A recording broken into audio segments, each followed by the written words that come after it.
Hello, I'm Marilyn Hawes with Unprecedented TV for my show Heart and Soul, and you will find us on YouTube.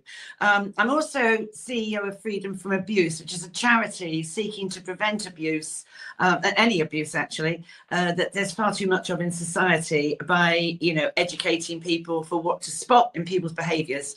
Anyway, for Heart and Soul, I'm inviting anyone with a lived experience or an interesting profession or anything that, maybe it's something that you never had a chance to discuss. And if you have not heard from me and you'd like to be on the show, then please contact Unprecedented TV and come on and have a chat. So today and together, we always discuss issues very often from what people will turn away from, and because they don't really want to understand, they'd rather ignore other people's reality. I just think some of these things need to be given oxygen to make people maybe think a little bit differently.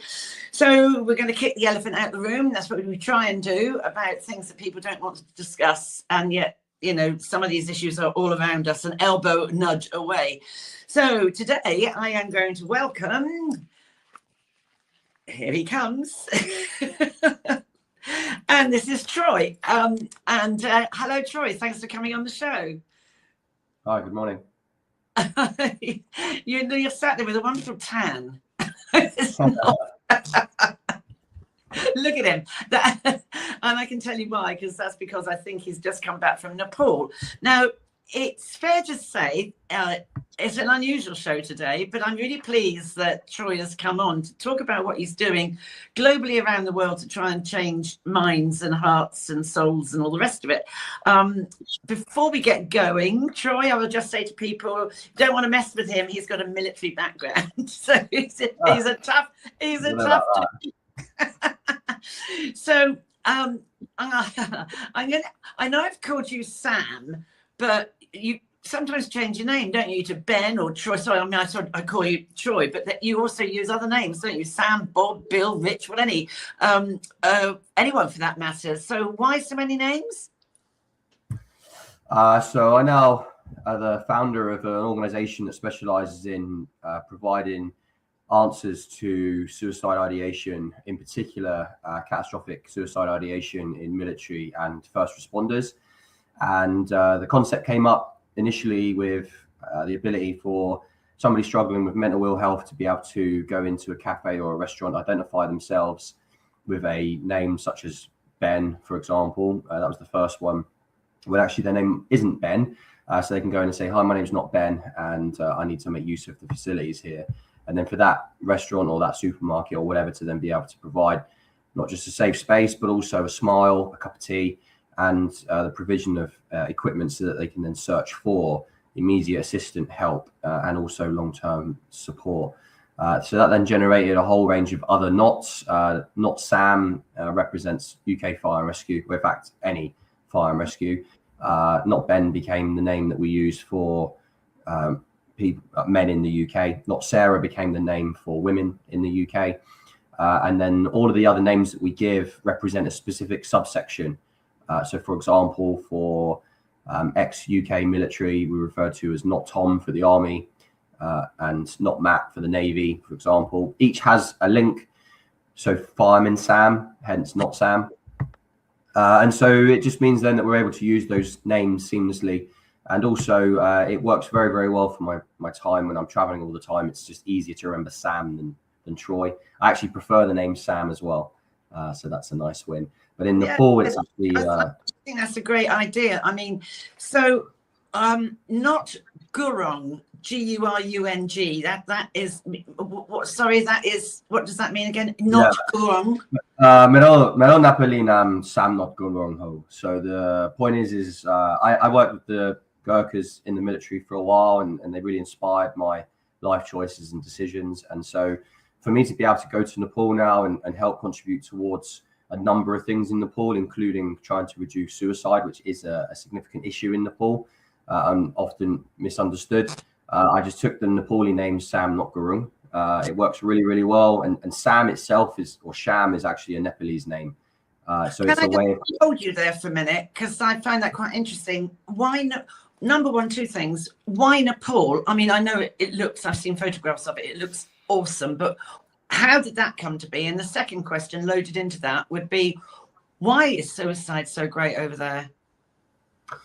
So first of all, why Nepal specifically? Well, I was actually on my way transiting over to New Zealand and Australia at the time. I'd just come back from a suicide prevention course over in America, which I was actually a participant of.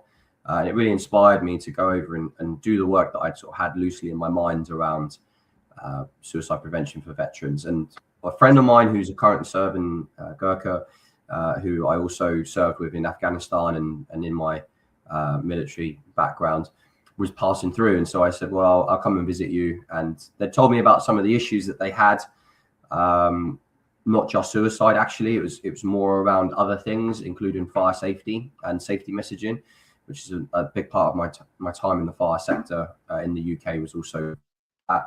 And so I said, well, I can do some good here. So I went to see him, and after seeing him, I decided to go and spend some time traveling around Nepal. I always wanted to see it and hadn't made it up until this point. And so very quickly after hitting the road and spending time in Nepal, actually I decided I would take the time to work on some of the projects I had back in the UK.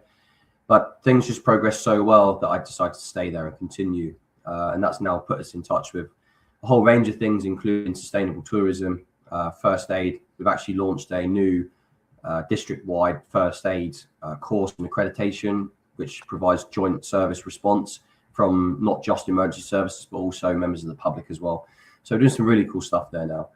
And then I'm sorry to interrupt, but I'm picking up on this as well. When you say about the fire, so you were am I right? Were you a fireman? Yeah, correct. Yeah, just shy of 7 years. I was in UK Fire Rescue. After being in the military or prior? Right. No, that's right. So I did 10 years in the military, and I moved around a bit during that time, and then I then spent a short period of time out traveling, taking a gap year, as we like to call, and then I joined the fire sector and spent 6.5, 7 years there. Oh my goodness! I mean, I think do you know that for me would be, if that would be my absolute worst nightmare, being stuck. I'm always like, I tend to sort of salute fire engines when I see them going nina nina. To actually go into something like when it was the Twin Towers explosion and all of that, you know, I mean, to walk into something like that with that toxic smoke and the heat of the flames, and finding myself trapped in a room and I could not get out or be rescued from. That to me is my idea of hell. Knowing you're going to die, and you know, and suffocating. It must be horrendous. And I mean, you must have seen some terrible things in your time, absolutely dreadful things in your time. And I'm not surprised that, you know, your own mental health suffered, because there must be such tragic incidents where people don't come out. Well, first of all, I appreciate you recognising the toxic smoke inhalation. You know, that is a considerable challenge, not just for firefighters, but also for their families when they go back home and they're contaminated with that. There's also a real need for modernisation of the fire sector, not just in the UK, but yeah, that's another area that I'm particularly interested in. The way I like to put it is, I was immensely proud to be a fireman and a firefighter. I actually found a little bit of a lack of pride in working within that specific area, as in county or arguably UK Fire Rescue, because my personal experience and my beliefs in it.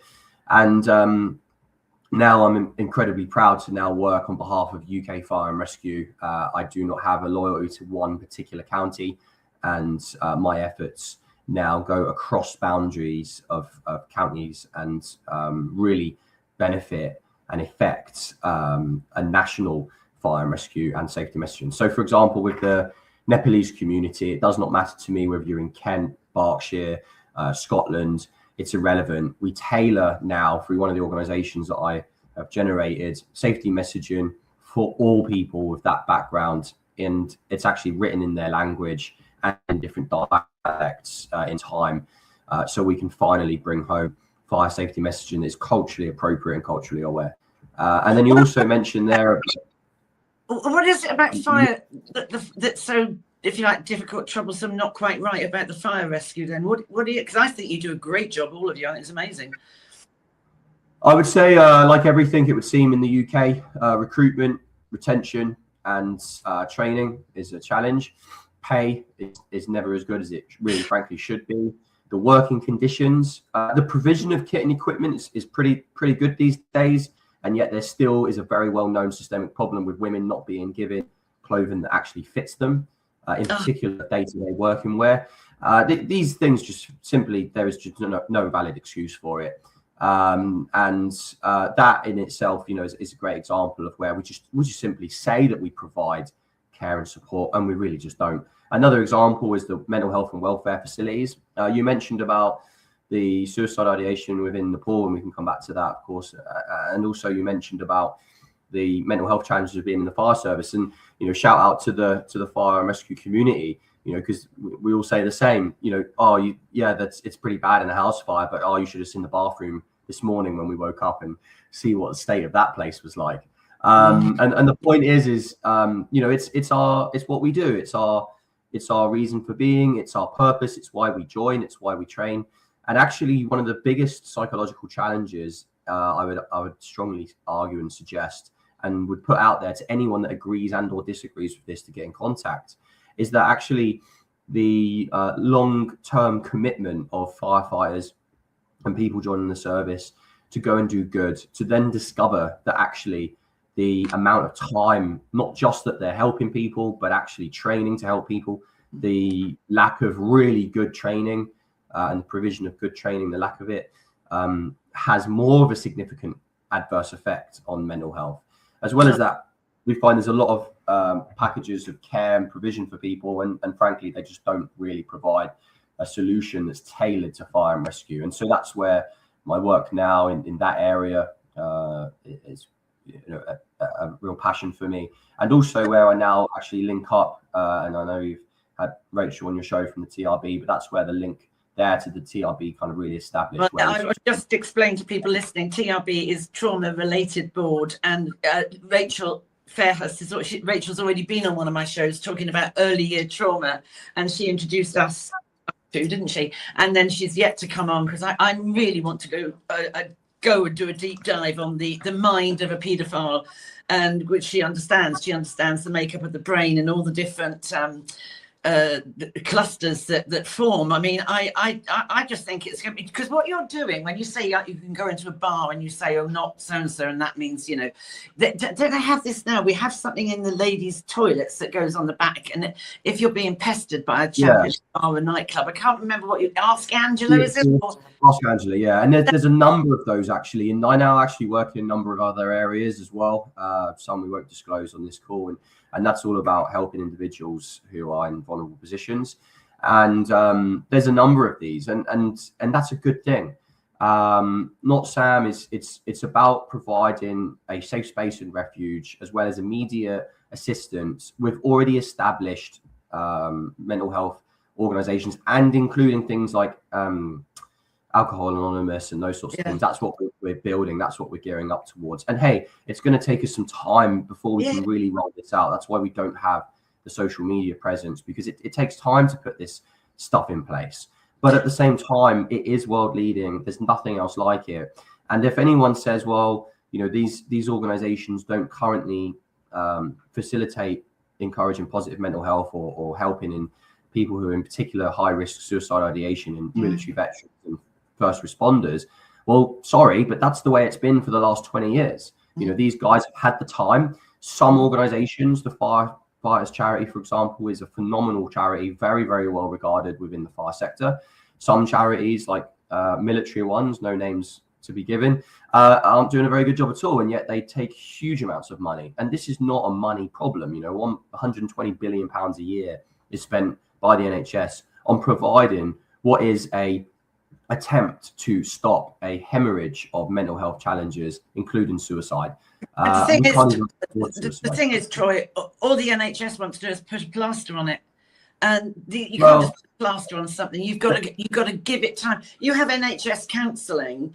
I mean, I've had all sorts of different therapists over the years after what happened to my children. And your NHS counselling, you're lucky if you get 12 weeks. Well, you know, somebody that's now looking down that dark pit of suicide, it's going to take more than 12 weeks to, you know, peel the layers back and try and find a way through. I mean, what do you do? So you start talking to these people, and you recognize that they come to you, and you maybe spot somebody that's struggling. What do you offer them? A task or something they could do to help improve themselves, or is it just having a cup of tea and a chat?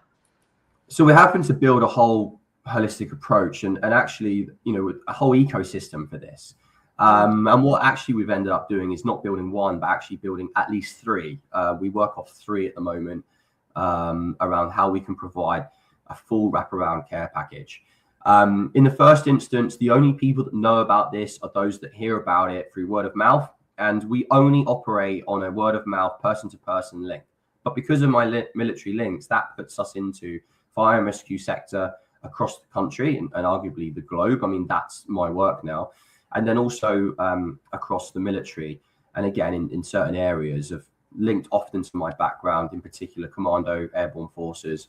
And then on a national level within Nepal, that's a big part of what we do as well.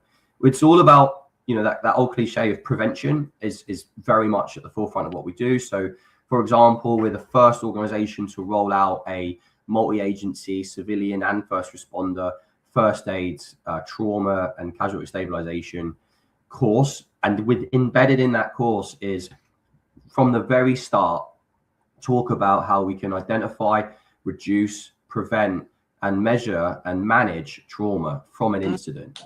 This is inspired by experiences in the fire sector in the UK, but now it's already gone global and people recognize the importance for this. So it's all prevention stuff. And then as well as that, through the human to human links that people have directly to myself at this time, in order just to put some control measures in place, basically we are able to now identify high-risk individuals or indeed anybody that's talking about suicide ideation. My turnaround time, if I get a phone call from one of those links, is less than 5 minutes, is the aim time. My time on the phone is usually less than 10 minutes. And all that is really is an opportunity to make a connection, share with the individual what it is that is available if they fall within that category, and for us to kind of identify and categorize how at risk somebody is from either self-harm or harming another. It's I mean, I can imagine as well. I mean, the military that came out of when they were like getting people out of Afghanistan and some of the conditions. But then you think, you know, you go back to like my uncles. I go back to when I was a child. My uncles have been in when they were all called up, you know, to be in the military during the war, and what they must have seen in the trenches. And there was no one like you around, and they had to come back after 3 or 4 years away and come back to be a husband and a father. It's no wonder they struggled, because you see things you can't unsee, don't you? You can't. I mean, and they're pretty horrific and gory. And how do you get that out of your brain? I remember working with someone who had been in Japan. He was a prisoner of war in Japan, and the starvation and everything, the lack of food. He was about 6'3" and ever so skinny, and it just massively impacted his digestive tract. And he would never, if you'd say, "Oh, I saw a war film last night," he'd be gone, you know, run for the hills. Never wanted to talk about it. So I think all that is deep down trauma that's still locked in there, isn't it? And it does impact if you don't get it out your system. Yeah, I mean, there's a range of things there. First of all, I agree. You know, these things and war, of course, is a horrendous thing to see. However, one of the most significant reasons for trauma is not the physical act of seeing the death, the destruction, and the bloodshed. It's actually there's a much more significant cause of that, and that is a realization that the whole thing was pointless or a waste of time, or that we've been deceived and lied to. And I'll give you a very quick example. Is the realization of what was going on in Afghanistan in particular is a great example of this, and in particular with the fall of Kabul and what has subsequently happened since then. And if anyone that's been to Afghanistan and have seen those conflicts, that's the thing that is really hard for people to comprehend. And the other thing that is a really important thing for me to add from a hashtag NA perspective, and arguably also, now I work closely with the TRB perspective, is that there is a lot of, in theory, a lot of support organizations out there, charitable organizations out there for the likes of military veterans and first responders. Maybe not so much first responders, but military veterans for sure. However, actually, there is a considerable strain that is put on, for example, dads who attend the birthing procedures of their children, and seeing what that looks like, and seeing what that does to the mother. I mean, the turmoil in that experience, the trauma in that experience, is only just kind of now being discussed, and it was pleased to hear that is now being considered, but we're not getting it right there. Another great example. When my first grandchild was born, oh my gosh, my son literally looked green. When we went to the hospital to see the baby, he went, "Oh no, mum, no, it's the lighting." And you don't, and it must be a dreadful shock, because us women, we're sat there pushing and moaning with the pain, but anybody else sees the other end, and it's really not a pretty sight, and terrible to see someone you love is in so much pain. I feel passionate about new dads, actually, and I want to see far more done because I think dads can get postnatal depression, because 100%. You've had this woman all gorgeous and lovely and all looking forward to the baby comes, she may be not so well afterwards, she may have birth trauma, which is a real thing, and so he got it as well, but he's the man, he's the dad, he's the husband, and the baby's screaming all night, and you might get a month off with paternity leave, but then you've got to go back into work absolutely feeling dead from the neck down, and you miss your dads, miss so much of a baby's growing up, and you've been at work maybe, or you've been away on a business trip while the child walks for the first time, and these are real key points in a child's life as they go through that change. And I want to see much more done for helping dads, because men aren't great at coming forward, are they? But I mean the suicide rate, do you do work over here with Papyrus, the suicide prevention people here?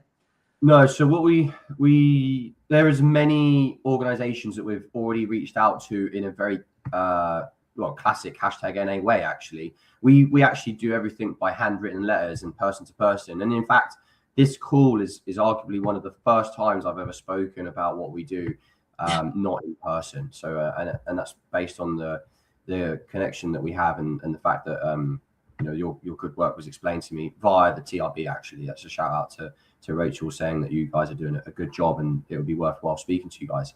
But all these organizations in the UK, another great one's Andy's Men's Club. There's a whole range of organizations that we want to work with, but we have to do what we do in the background because of the complex nature of it. And we have to be able to then go with a package to deliver. That's the key thing. There's many people who are doing their own thing, and hey, there's some benefit to that to some extent. But at the same time, we really need to bring them all together, and that's what hashtag NA also is all about. It's saying these organizations, to band them together, that bring them together and provide them with a platform for the future of trauma reduction and trauma support. Not just for military and first responders. That's just where we're targeting at the moment specifically. But veterinarian carers, for example, people that work with animals, that's a significant challenge in its right, and we've got that on the radar. Parents of suicidal kids, that's another example. So there's a whole range of groups that we work on. Lorry drivers, I'll give you another really important one, actually, and a very, very good example. Is first of all police officers that go into their dream job and then after a year are leaving for whatever reason, but then they've got the trauma and psychological harm of what they've experienced, and also the realization that the police service was not for them.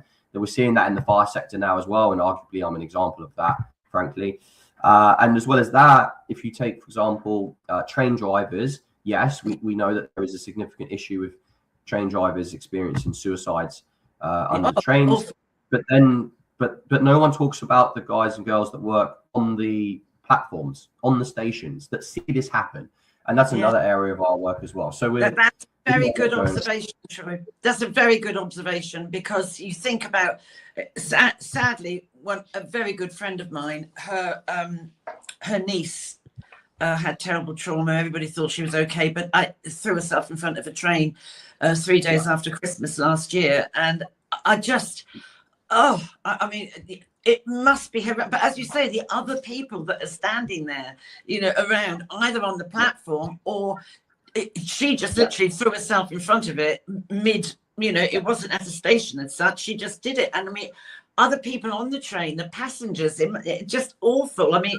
because I know with the police service, they have been quite negligent with sorting out depression and suicide thoughts, because when you've got ordinary people like yourself, like me, the people that are looking at all the horrific child abuse images online with the Internet Watch Foundation, they have to have mandatorily the people that are looking at all these hideous, heinous things. They're ordinary mums and dads, and but they mandatorily have to have every 10 minutes in every hour, they have to have counselling. And rightly so, but I don't think it's been so picked up. That's if you work for the Internet Watch Foundation, but police officers are having to look at this stuff in their police station, in their offices. I don't think it was picked up so much how awful it is for those officers to then just go home. I think they're better at it now, but only really sort of recently in the last few years, because they had lost a lot of officers to suicidation and depression, where they couldn't come back, because it impacts you. It can't not. I mean, with your work, say like when you were a fire officer, firefighter, did you have what we would call supervision? I mean, did you have people you had to or could go and talk to, or suggested that you should because? I would say, first of all, the word you said, negligent, is a great way of getting to the point. Lack of awareness and knowledge and skill is another example of words we could use. Lack of innovation is another example.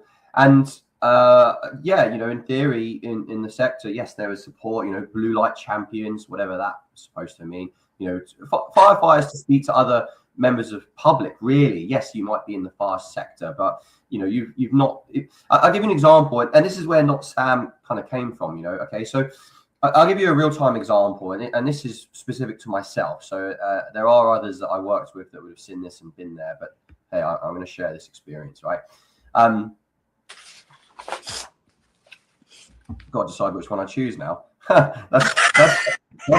the reality of it. Let's use one that wouldn't be identifiable so easily in the newspaper. Okay, so an individual in a fire compartment, as we use, neutral plane down to the ground of the fire compartment on the first floor. It's a home of multiple occupancy. On arrival, we can see that the fire is fully developed, and we knew that one of the guys in the fire engines attending knew the area. Knew that this was going to be a high risk to an individual's life. So persons reported, which means that there's somebody in the building. And we had 3 appliances attending, at least, possibly more in the first predetermined attendance PDA. But I'm pretty sure it was 3 in the first instance. Now, to skip over a lot of key aspects of this incident, one individual was found in the bathroom by myself under the shower, who had been affected by heat, is the best way of putting it. And to be honest, was pretty clearly dead. However, without going into details, a small indicator that there might have been life. There was a very, very subtle, small sign of life within that individual. And so I made the call, being the first to find the individual, that we were going to take that person out of the property. Now, here's a great example for you about negligence and lack of awareness around the trauma experienced by firefighters. When firefighters train in removing a casualty from a fire compartment, they train on a 20-kilogram dummy that doesn't slip, doesn't slide, doesn't really look all that human. And you can flip it around and throw it around, no biggie. When you're moving a human, probably weighing somewhere in the region of about 110 to 120 kilos at a guess, who's been affected by fire, that gets pretty gory. And it doesn't matter then, however many civilians you put into the blue light champion role, and that's sort of giving out, and you go and do a 2-day course about, talking about mental health and these things. You can speak to occupational health. Yeah, that's a fat load of use as well. Occupational health is there for sure to drive down the sickness and absence within these organizations. That's fine, but they aren't there really to provide you with mental health support. Shout out to the firefighters charity. When I spoke to them about my challenge in mental health at the time, I had immediate assistance from the crisis line, and then also within the next day, I had and started a direct therapy, which is an hour a week. Well, that's not just going to do the job. And the simple answer to the fact is I need to be able to pick up the phone and say to another firefighter who now works in firefighter mental health, hey man, the thing that's really getting to me is that in the process of trying to get into the first floor, the hose reel got jammed, and then some fool had turned the water off to the hose reel after we tested it. And then as we approached, like the angel fingers were the flame was moving throughout the neutral plane. We didn't think we was going to be able to penetrate around the corner. We did use some gas cooling. We were able to then get into the fire compartment. The bed was fully gone, so we could gauge roughly how much heat had been generated, approximately, not as in mathematical science, but in the context of that's a lot of fire is another way of putting it. The fire in the room is still a fire in the room. It wasn't a room on fire. So they're now thinking, yeah, I know exactly what you're talking about. It's not flashed over. These are technical scientific words, but in the fire and rescue service, this is just words we use every day. And for me to then say, yeah, I spotted the guy, I saw signs of life. However, he also looked pretty badly affected by heat. They know what that looks like. When I then said about what happened to that individual when we tried to drag that body out of that fire compartment, what that looked like when we was dragging him out, how that then came across to the individuals when they were trying to drag him down the stairs. But more importantly, the fact that there was very substandard operational debrief, no real learning that came from it. We submitted a whole host of work that never really went anywhere. The operational feedback loop was substandard. The individual that then attempted to carry out CPR didn't have access to the CPR masks because we don't have a very good chain of supply for medical provisions within the fire service. We actually beg, borrow, and steal from the ambulance service. That's the reality of that incident, minus the graphic gore. And for me to be able to say that to somebody that knows the language, and for them to say, yeah, got you, I know exactly what you're talking about, I understand, you have a reason and a right to be traumatized by that incident. And they even, we can't even talk to occupational health and talk about the difference between lay flat hose and hose reel. And we can't talk about the difference between fire compartment, neutral plane. They don't know that word. But there are thousands of firefighters that have gone through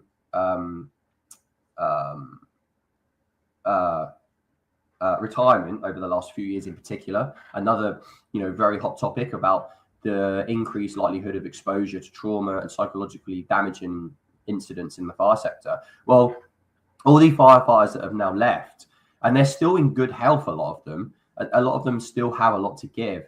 And then now, they've left the sector after 30 years and they didn't even know what their pension was going to be because their pensions have been stolen away from them. I mean, if we want to talk about what has an adverse effect on the willingness for people to talk about the positives of the fire service, there's another one for you. And so all these people could be ideal candidates to not just go and learn about mental health provision within the fire sector, but to understand the complexity, the variables, the operational learning, to be able to also help and support their own mental health journey in the future. Yeah, and it's always, I totally agree with you. I totally agree with you. I mean, there's so much work to be done, isn't there? I mean, I'm not being rude. How are you funded? I mean, did Nepal pay you to go over there, or what? I mean, are you a charity? Are you a community interest thing, or do you just,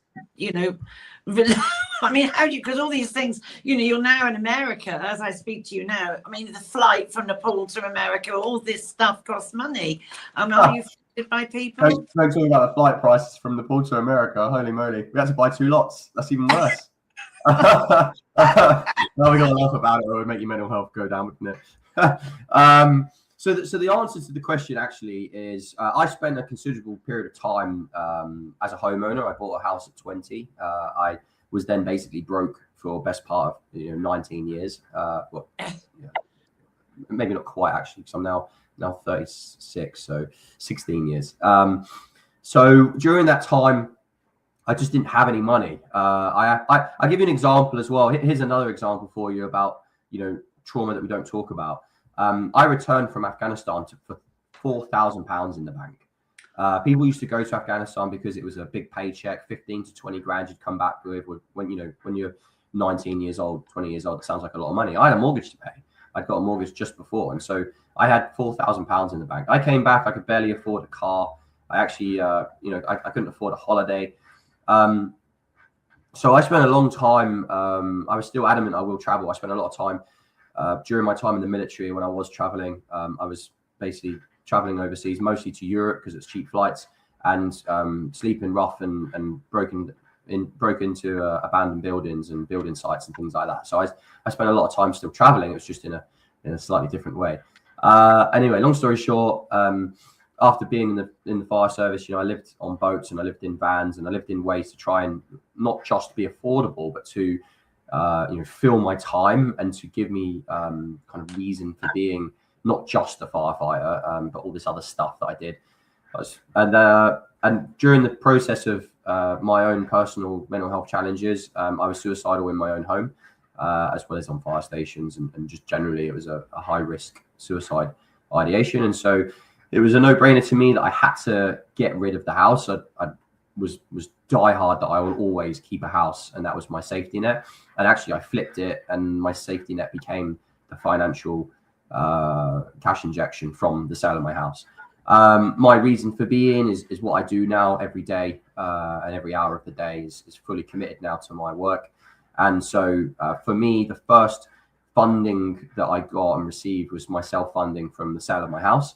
I'm very good at living very cheap, and I'm also very lucky that not only do I have a lot of good friends now dotted all over the world, but also people are passionate about helping out other people. And military and veterans are sick and tired of the attempts of providing mental health and physical support, and they want to see change. They're hungry for it. And so for me, to be able to go and visit these guys, part of my suicide ideation and part of what led to being able to travel around and call myself not Ben, but you can call me Ben, is I'm going to come and see all the boys. I'm going to reconnect. I'm going to play Halo, drink beer, and have a good time. Now, I don't drink much beer. I really don't play on computer games. But the process and the concept was there. And so I now go around to people's places as much as I can. And yes, I sleep on a lot of sofas. But I also, accommodation is cheaper in Nepal. Whilst in Nepal, all of it was my own expense.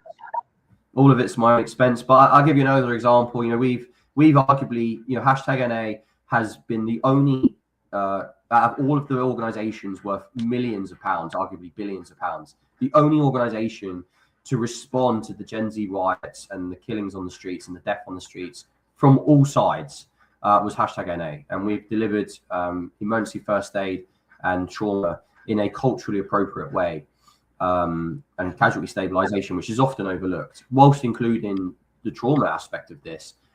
To over 250 people in Pokhara alone, one city, the tourist capital, not just of Nepal, but actually the Himalayas. We've delivered over 500 trauma kits, and we have kind of 3 different classifications for that. Class A trauma kits come in packs of 5 or 6. This means that an individual with a pack of 4 or 5 Class A trauma kits can respond to over 10 amputations and catastrophic hemorrhages, as well as somewhere in the region of about 40 to 50 gunshot wounds and stab injuries and lacerations, bricks, that type of thing. We don't identify individuals, whether they are from the rioters or the police. For us, it's just a simple answer that no one should be dying on the street, pure and simple. And we also are influencing and trying to encourage firearms officers and police officers to not just carry a tourniquet and bandage for themselves, which is the current standard model, but for them to carry a secondary as well for the person that perhaps they've shot because they felt it was necessary, or for the other person beside them that's been stabbed or injured. And kind of the idea and concept is that if you're a firearms officer and you shoot into a crowd, the very next thing that you should be doing is then provide life-saving first aid to those individuals. And the cost implication for that was less than £1,000. So we're aware that for a lot of large charity organisations, it's about £3 out of every £100 donated goes to the end user. For us, it's actually a cost to us. So that's under £1,000 of cost come out of my pocket, but the scale and scope of what we've achieved because of the efforts, the capabilities of the individuals, the training, the kind of package delivered is, that would have cost tens or hundreds of thousands of pounds to have delivered that through a standard charity. And so we do that.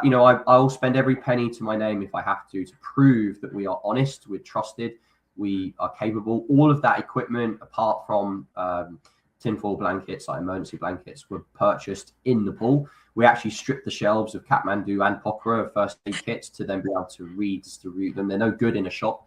First aid kits themselves are actually pretty useless. We just wanted the bags, and we then filled them with bandages and tourniquets, mostly improvised tourniquets. Every single package was identical. Every one of them has been serialized, and every one of them is now traceable and accountable. And the whole city of Pokhara is now covered. We have operators now in Kathmandu who are ready to do the same again, and we can now generate this remote. We've actually also developed a whole new bandage / tourniquet 2-in-1 combo, which once you see it, it's an absolute no-brainer. It's remarkably simple, and it's a game changer. It also contributes to other things as well as being a tourniquet and bandage. It also helps in stabilizing an injury like a broken leg, acting as a support for a splint and this type of thing. So this is without doubt, world-leading stuff, and it costs less than £1,000. Absolutely. I mean, when you say we, how big is your team? Or I mean, are you just recruiting all the time? So it's flexible and dynamic. I'll give you another example. Actually, in June, I returned to the UK. Mid-June, I'll be returning to the UK to join a team of guys that have been working very, very hard in the UK. Their specific area of interest is trying to build a national food share campaign to bring various food banks together to be able to then share resources and distribute food better. But actually, that's the shop front for what is also safe spaces and refuges, as well as also trying to help people who have gambling problems and debt problems and this sort of thing. It's all about poverty reduction. So there's a team there. Yeah, I mean, I know another organisation I know well is Mankind. I don't know if you've heard of them. And Mankind is really the only charity in the country that deals with men that are in domestic abuse, and they have so few safe spaces to go to. And I think I heard from Mark Brooks, am I right in saying the fire stations sometimes put them up? Right. So this is that is true. So you can report to a fire station as a safe space, and this is another core theme to what I now do. So part of the reason for being in Nepal in America, and I've just returned from a suicide prevention week in America, hosted by 22 Mohawks. And just for information, I've just pinged you an image to your WhatsApp. You can get that up on screen or share a link, but it's called 22 Mohawks. This is an organization in America that is all about building a social network with military veterans and first responders. And I'm working now on sharing their message on a global platform. These groups, some smaller than others, some quite big, they do great work. But a big part of what we have to do is be able to provide safe spaces and what I refer to as safe spaces and rendezvous points. And we're now generating that across the globe. So at the moment, right now, I'm traveling the coastline between Tallahassee and New Orleans to identify safe spaces and refuges. And that could be anything from an individual that is a barber who's just a good person that's, just chops hair for a living and does a good job of it and provides you with a cup of tea and a smile, through to a cafe or restaurant, you name it. That's what we refer to as a safe space where you can go and just have a smile and a cup of tea. We've also I might just missed you saying something. You said, because you've written down on some of your info that you gave me about remember the 22. Is that just what you were talking about? 22. Yeah, so that's 22 Mohawks. Yeah, so 22 Mohawks. So this goes back to what we were saying before. If we want to talk about the reality of death in war, I think the numbers are around about 4,800 military personnel died in Afghanistan. Somewhere in the region of 145,000 Afghan era veterans have committed suicide in America since 2001. My work specifically is kind of around that Afghan and Iraq generation. You know, if we look at the Vietnam generation, is a similar, you know, arguably it's quite different, but I kind of put it also alongside the Northern Ireland, Kosovo, Bosnia generation in the UK. You know, that these guys have been theoretically had access to mental health charities and veteran charities for a very long time, and yet sadly, you know, in America, they have a good gauge-ish of the number of veterans that have committed suicide. We don't have that in the UK. I can give you an example. You know, this has been on my radar for a long time. It's quite well known now that more veterans from Afghanistan commit suicide following on from as opposed to numbers of people that got killed in Afghanistan. The numbers in the UK is just shy of 500 serving personnel got killed in Afghanistan. But what a lot of people don't know is when that number actually surpassed the number of those killed in the conflict. And actually, it's one of the few things I have on my Facebook. It's from way back when. It was actually around about 2014 that happened. So we can't keep talking about the fact that more people have committed suicide than died in Afghanistan. What we have to be saying is in 2014, there were more suicides than ever got killed during the conflict. And so actually, it's far worse than that. And sorry, but let's hold some people accountable for a second. Oh yeah, absolutely. Terrible at actually reporting and recording suicides. Those numbers are very, very difficult to find. And it's a similar kind of concept from the military as well. It's very hard to find the number of suicides in the military. If we want to talk about suicides in the military, let's talk about Gunnar Beck. You know, do some research on that. Anyone that's listening, you know, there's just one example. Let's not also forget that only 3 years before Gunnar Beck, there was a gunner from the same unit that also commits suicide. Let's just be a little bit accountable for the fact that this is a thing. And for whatever reason that suicide happened, it happened. Let's see the results. Let's see what's happening to change that. And then at the same time, you know, let's reflect on the fact that no one talks about the numbers of people that attempted suicide and subsequently survived that suicide attempt and now have catastrophic injuries, inability to move, talk, you know, eat, these types of things. This happens when people do this, you know.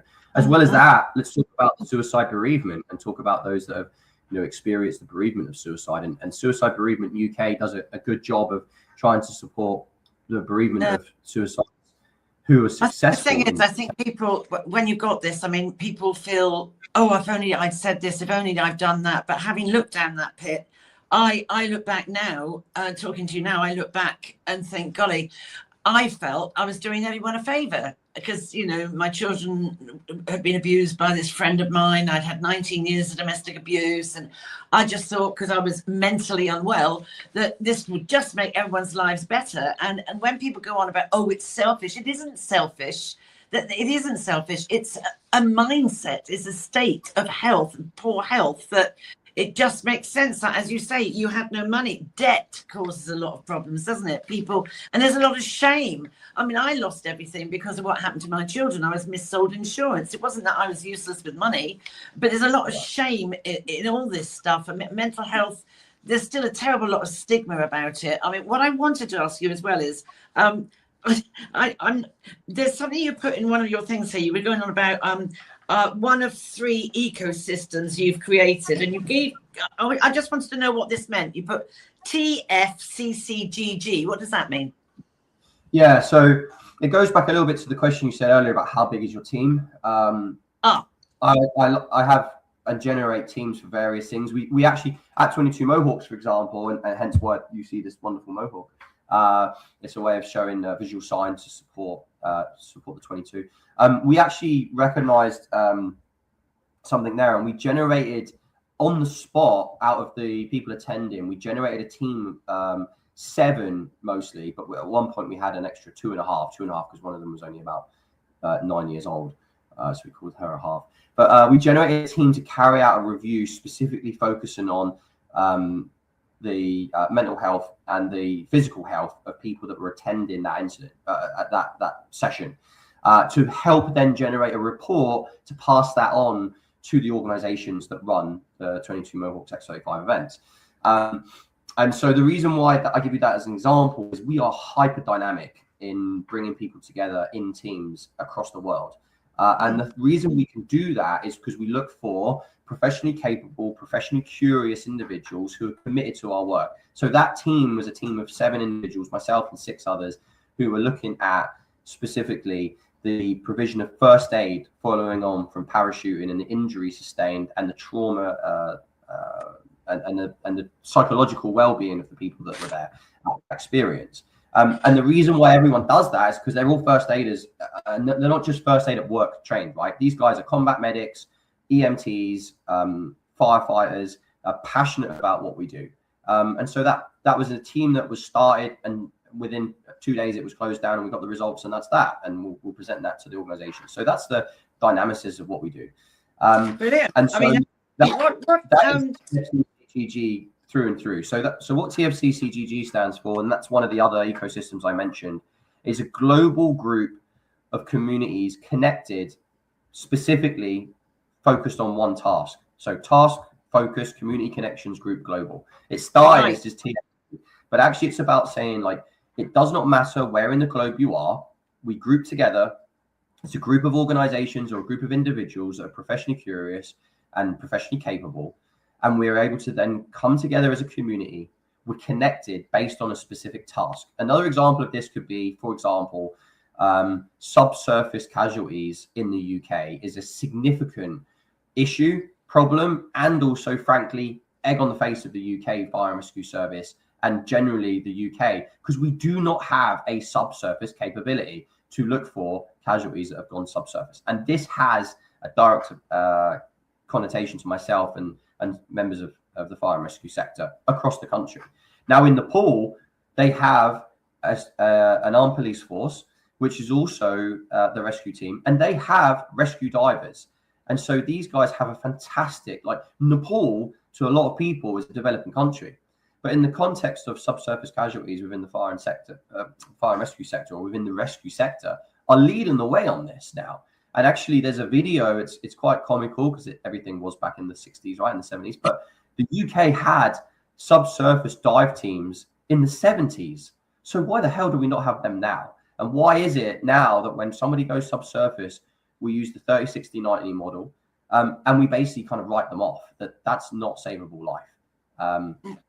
Try telling that to the parents of the children and the firefighters, and that links back to trauma in the sector. And so what TFCCGG is about saying, like, any organization anywhere on planet Earth that we can find that will focus on the task of subsurface casualties, we'll bring them together. And this TFCC UKFRS will be getting launched in September, October time this year in the UK, where they'll be traveling all over the UK to specifically focus on a task. Firefighters' mental health will be one of them. The mental health of firefighters' family and friends will be another. Subsurface casualties will be yet another. And so we just bring these teams together. So we have the ability to flex from hundreds of people to thousands of people to just 5 or 6 people, but actually put together tangible results, which is shared over the border and not limited by what. Oh, you've frozen. Within the UK fire rescue. Oh, right. I mean, I'm going to ask you this. I know you're probably I think I know the answer, but I'm going to ask you, do you ever take a day off? No. Do you ever have time? Not anymore. No, we, myself, highly driven. Oh, you're breaking up a bit. You're breaking up. I hope we're not going to lose you. And that is our. I hope you can hear me. Yeah, no, we don't. Can you hear me? Can you hear me? All right, that's fine. Hello. Well, I just have to explain. He's in a motel somewhere in the back end of America. That's why the signal's not so great. But, you know, I read somewhere the other day, and I'm saying this for your benefit, because as you've had all, you know, suicide ideation and all of that, I mean, you have to watch yourself, don't you? That what could be your trigger points, and be aware of what you are putting yourself through, and be aware maybe just to take a break. Because I was listening the other day to someone, he'd written a book about the brain and the aspects of the brain. And the bits I really caught onto was we have our executive brain, which is what you're very heavily into at the moment, but we also have our creative brain. Now, if we sit for 15 minutes a day quietly in the countryside or on a park bench or whatever, not thinking about anything, but in that 15 minutes, your creative brain's impact power has improved by the output by 50%, 50%. That's a lot. So I would suggest it might be in your best interest to sometimes take that and, 15 minutes just to sit quietly amongst nature, where you're doing Nepal, you're surrounded by it, aren't you? And just realize that's what this guy was saying from the book he wrote, that your creative brain's output increases by 50%. That is significant. That's significant because it's embedded into my day-to-day. I mean, there's a couple of things there. One, people say you can't help other people if you're not fixed yourself. That's not true. Not true at all. If you've got capability to help other human beings, for God's sake, go and help other human beings. Like what a positive thing. Exactly.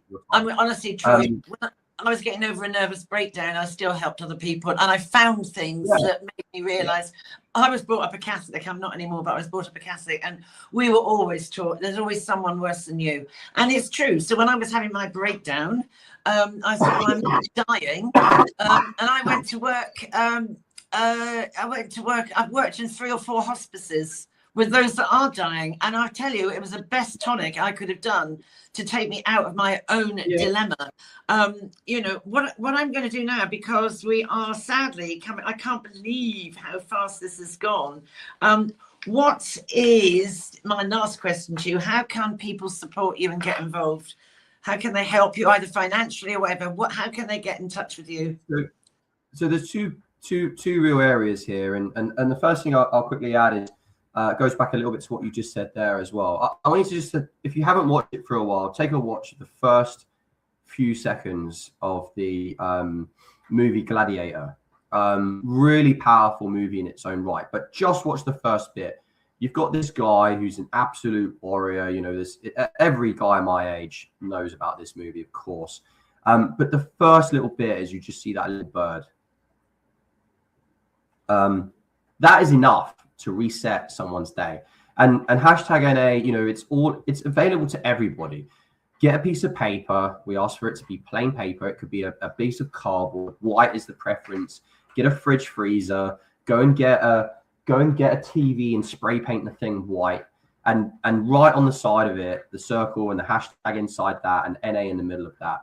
It's not applicable. It doesn't matter whether you are a suicide sufferer or you're in an act of remembrance for those that are suffering or those that have suffered and subsequently chosen to end their lives. Go and do something with it. Take it for a walk. Go to Ben Nevis. Hashtag responsibly, as we like to say. But that's the first thing you can do to get involved. Go and be that guy. We are all warriors, like women, men, mums. It doesn't matter if you've been in the military. You've got an incredibly hard life. We know that. We know cost of living crisis. We know that houses are too small in the UK. Jobs are limited. People don't respect each other anymore. We've lost our culture. We know life is difficult. And you mentioned just now that there's always people in a worse position than you. But on behalf of suicide sufferers, their lives are pretty shit. Like that's the reality. And that's it's important to say that to people. We recognize that in your world, it's a terrible existence for you to be in right now. But go and look at that bird in the trees. Go and take that piece of paper, take a picture, send it to your family, send it to yourself. Make a little journey, share that journey. And at some point, there'll come a time where you'll be able to share it with me, with the organization, with somebody else, where you can just say, hey, today I went here. I've actually been to a number of the spots I was planning on committing suicide, and I waved 22 Mohawks flag, but hey, I am walking, talking, hashtag NA, right? So, well, honestly, go back and take that. Take someone in my ear going, and build up a little timeline. And then finally, you mentioned about how people can support and contribute. We don't ask for financial support right now. We don't operate on any social media right now. We only deliver handwritten letters, person to person at this time. There will come a time where we will be able to do that. but we have to manage our growth and how successful we are. And so definitely. what I would say is the thing that I need people to do is to stay alive. You have to stay alive. Right. Exactly. Life is worth living. It's been truly, Troy, it's been an absolute honor, privilege, and you're very inspirational, that people, get up there and get onto something. The person next door, whatever, give someone a smile today, whatever, make someone's life worth living. And, hugely inspirational. I thank you enormously for coming on the show. I hope you've enjoyed it, and got out there what you're doing, and it's brilliant work. And I thank you for it. It's wonderful. So have a good weekend wherever you are in America at the moment. I don't know, where are you? Still in Florida, maybe? I don't know. But have I will be back in touch with you. I'll be in touch with you. And thank you so much. Thanks, Marilyn. Thank you. Bye now.